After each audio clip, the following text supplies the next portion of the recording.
Students, my self Anjana इंटोडिया और आज हम पढ़ेंगे प्रोटोजोआ के लक्षण, प्रोटोजोआ के जनरल कैरेक्टर्स।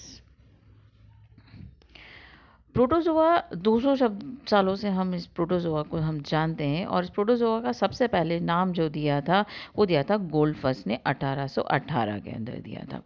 प्रोटोजोआ का मतलब होता है प्रिमिटिव और ओरिजिनल एनिमल्स। प्रोटोजोआ दो शब्दों से मिलकर बना हुआ होता है। पहला शब्द प्रोटो जो ग्रीक वर्ड होता है प्रोटो, उसका मतलब होता है फर्स्ट, प्रथम, और दूसरा वर्ड होता है जोन। जोन का मतलब होता है एनिमल्स, दैट मतलब ये पहले एनिमल्स थे जो इवोल्व हुए थे, इसलिए हम इन्हें क्या बोलते हैं, प्रोटोजोआ। ये सभी प्रोटोजोआ सिंगल सेल एक कोशिकीय जीव होते हैं और कौन से होते हैं, यूकेरियोट्स होते हैं। यूकेरियोट्स का मतलब क्या होता है, जिनमें ट्रू केंद्रक उपस्थित होता है, ट्रू केंद्रक पाया जाता है। अब पहले जब हम एनिमल का क्लासिफिकेशन करते थे तो हम दो क्लास में बांटते थे, दो ग्रुप में बांटते थे, एक non chordates and chordates. Non chordates के 9 फाइलम होते थे और एक कॉर्डेटा होता था। जो नो कॉर्डेट्स के जो 9 फाइलम होते थे वो एक सीक्वेंस में आते हैं, प्रोटोजोआ, पॉरीफेरा, सेलेंट्रेटा, प्लेटेलमिंथिस, एस्केलमिंथिस, इस तरह से आते हैं। तो सबसे पहला जो फाइलम आता है वो आता है प्रोटोजोआ। लेकिन वाइटेकर ने 1969 में एक नया क्लासिफिकेशन दिया था जो आपने पिछली क्लासेस में पढ़ा था, और वो था 5 किंगडम क्लासिफिकेशन।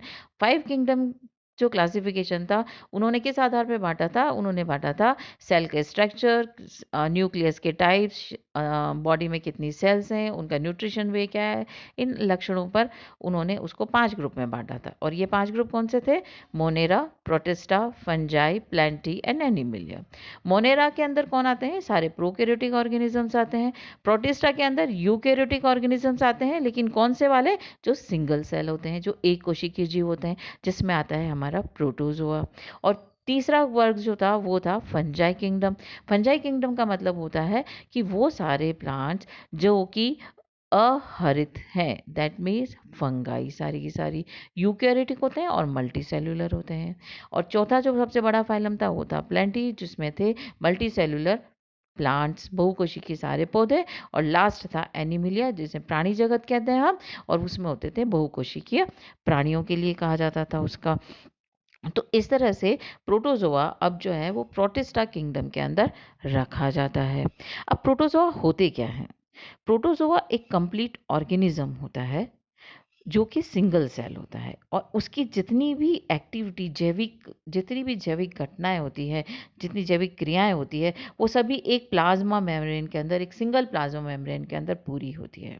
तो कुछ साइंटिस्ट इसे एक कोशिका नहीं मान करके उसे कहते हैं कि ये तो पूरा एक एनिमल है, इसलिए हम इसे क्या बोलते हैं, एसेल्यूलर बोलते हैं। कुछ उसे यूनिसेल्यूलर बोलते हैं, एक कोशिकीय बोलते हैं, और कुछ उसे अकोशिकीय भी बोलते हैं। अब अगर हम प्रोटोजोआ की डेफिनेशन की बात करें तो प्रोटोजोआ माइक्रोस्कोपिक होते हैं, दैट मीन्स प्रोटोजोआ को देखने के लिए हमें सूक्ष्मदर्शी की ज़रूरत होती है। हम अपनी नग्न आंखों से, खुली आंखों से प्रोटोजोआ को नहीं देख सकते हैं। प्रोटोजोआ एक कोशिकीय जीव होते हैं या अकोशिकीय जीव होते हैं, और ये प्राणी होते हैं। क्यों, क्योंकि ये होलोजोइक न्यूट्रिशन इनमें पाया जाता है। ये सिंगल रहते हैं या कॉलोनी बना के रहते हैं। लेकिन इंपॉर्टेंट बात क्या है, क्योंकि एक कोशिकीय बने हुए होते हैं इसलिए इनमें कोई ऊतक या अंग का निर्माण नहीं होता है, इसलिए इनमें ना तो ऊतक होते हैं और ना ही अंग पाए जाते हैं। फिर इंपॉर्टेंट बात क्या होती है, इसमें एक न्यूक्लियस पाया जाता है या एक से ज़्यादा न्यूक्लियस भी पाए जाते हैं इनमें। अभी तक जो एनिमल्स मौजूद हैं यहाँ पर, जितने पाए जाते हैं, उसमें से 80,000 के लगभग स्पीशीज़ जो है वो प्रोटोजोआ फाइलम में पाई जाती है। उसमें से काफ़ी कुछ एक्सटिंक्ट हो चुकी है। ये कुछ एग्जाम्पल्स हैं जो यहाँ पर आपको दिखाई दे रहे हैं। ये अब जनरल कैरेक्टर्स की हम बात करते हैं तो they are small, microscopic, microscope से देखने की ज़रूरत पड़ती है। ये हमें खुली आंखों से हम नहीं देख सकते, बिना माइक्रोस्कोप के हम इसको नहीं देख सकते हैं।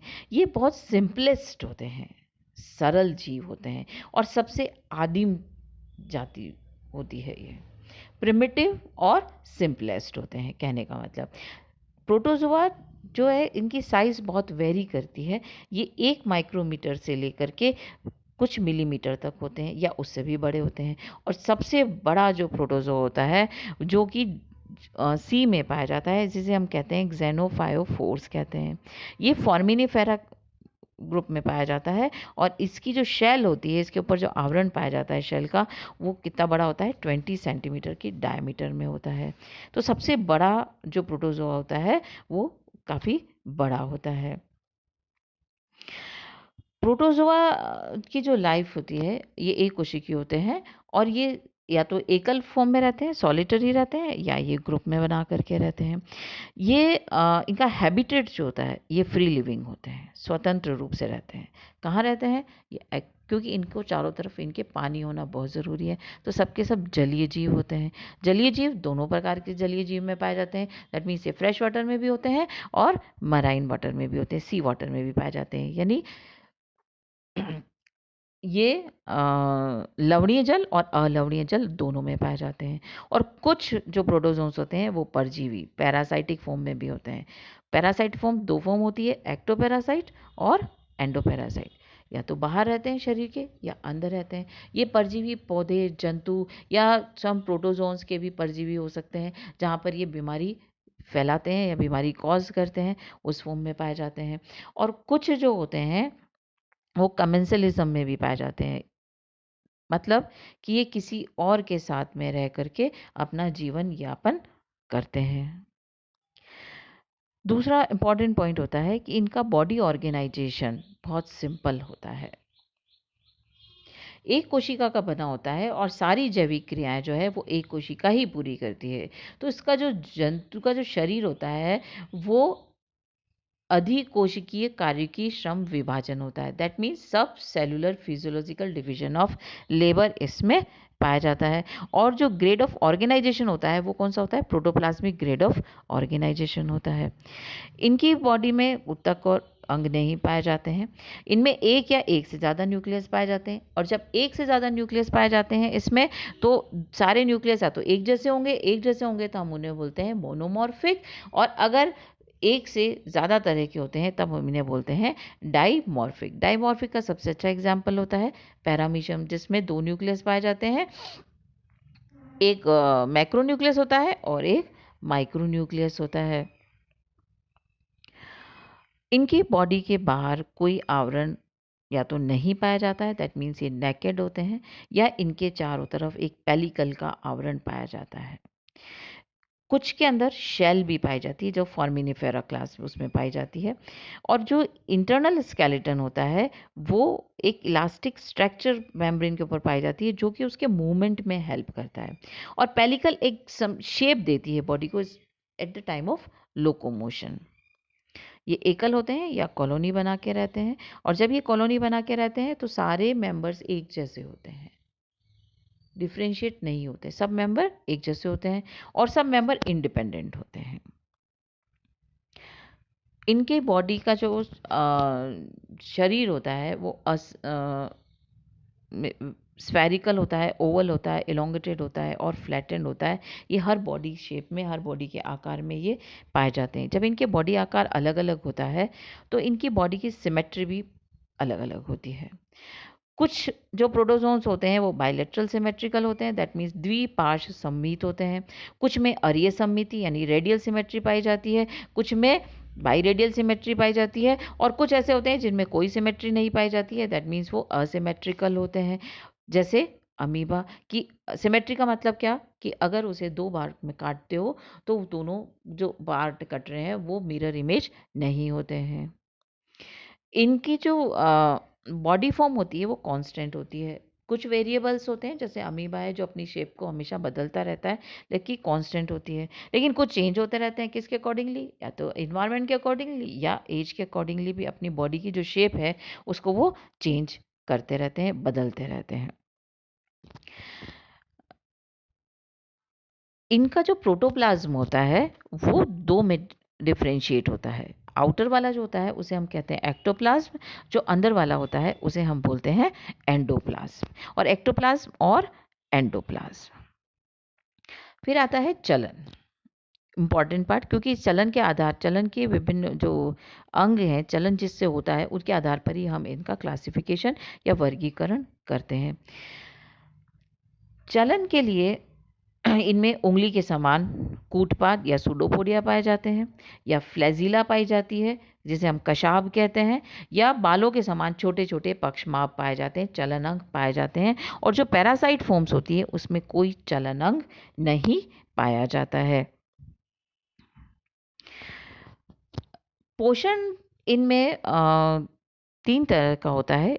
होलोजोइक यानी प्राणी के समान, पादप संभोजी यानी होलोफाइटिक, मृतोपजीवी यानी सैप्रोजोइक या परजीवी। सभी प्रकार का इनमें न्यूट्रिशन यानी पोषण पाया जाता है।